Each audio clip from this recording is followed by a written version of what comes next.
And here we are on a Wednesday evening, and decided to do this one because I saw it come across the board, and I'm going to have to go out on a limb to give you some thoughts on this one.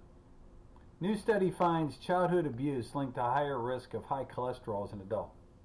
I want you to think about that, and we're going to try to answer why. The information you hear on Health Talk with Dr. Len is intended to be strictly educational and is not intended to diagnose or treat any disease. Any medical decision should be made between you and your healthcare professional. And now, here is Dr. Len. And again, can you find a link between abuse as a child and high cholesterol? I want you to think about it.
Again, welcome to you all. 888-231-5325, the number to reach us off air.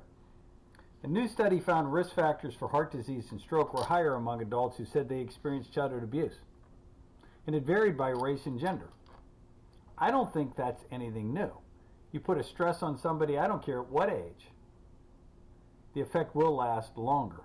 However, those who described their family life as well managed and had family members involved in their lives during childhood were less likely to have increased cardiovascular risk factors as an adult.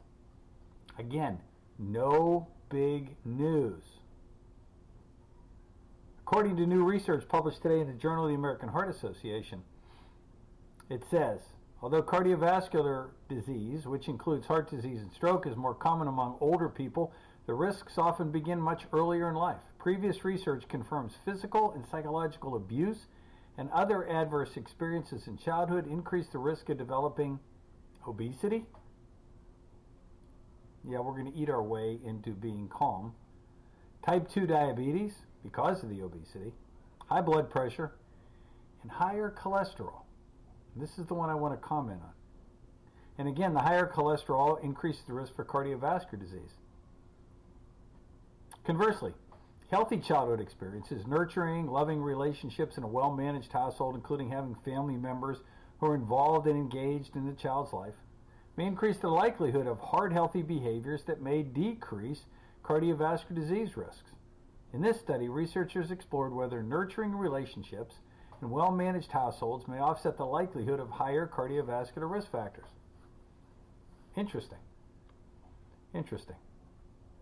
I mean, I'm not going to say that I had anything near a bad upbringing. We didn't have much more than a few pennies to rub together as I was raised, but we did the best with what we could. My dad worked his butt off. 3 jobs at times to get the money to send us to private school. Our Lady of Grace, South Hills Catholic in Pittsburgh, and then eventually Duquesne University. So I can't put anything there, but I, again, at age 39 was diagnosed with high cholesterol and cardiovascular disease. Our findings demonstrate how the negative and positive experiences we have in childhood can have a long-term cardiovascular consequence in adults. This was done by the American Heart Association, by the way. Researchers examined information from the coronary artery risk development in young adults, the CARDIA study.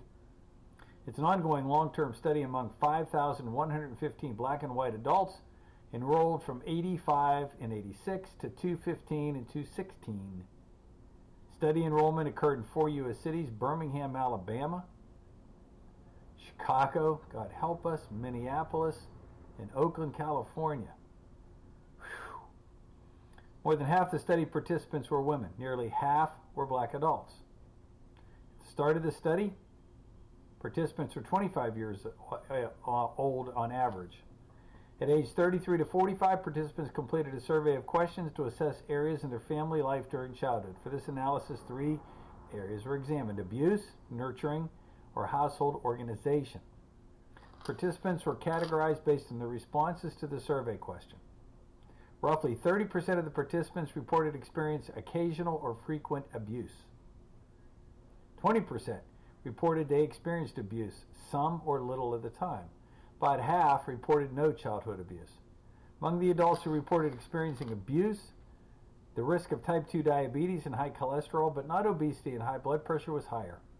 Researchers noted the risk of high cholesterol is 26% higher among white women and 35% higher among white men who reported low levels of abuse in childhood. The risk of type 2 diabetes was 81% higher in white men. Black men and white women who said they experienced abuse, grew up in a dysfunctional household, were more than 3.5 times more likely to have high cholesterol. Now the question is why? Why would you think that?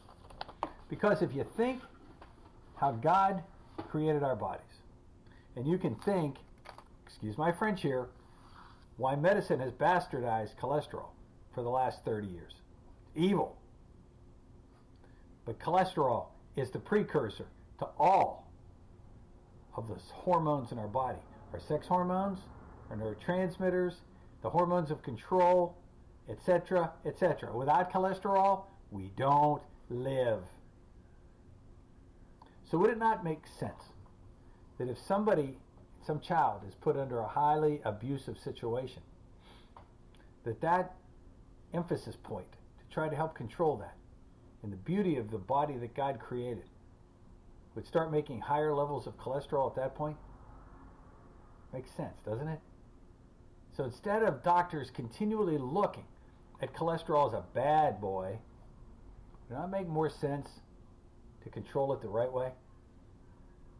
And if you are one of those that have high cholesterol and you can't tolerate a statin like me, we have those organic forms of red yeast rice that just do magnificent jobs of controlling it for us.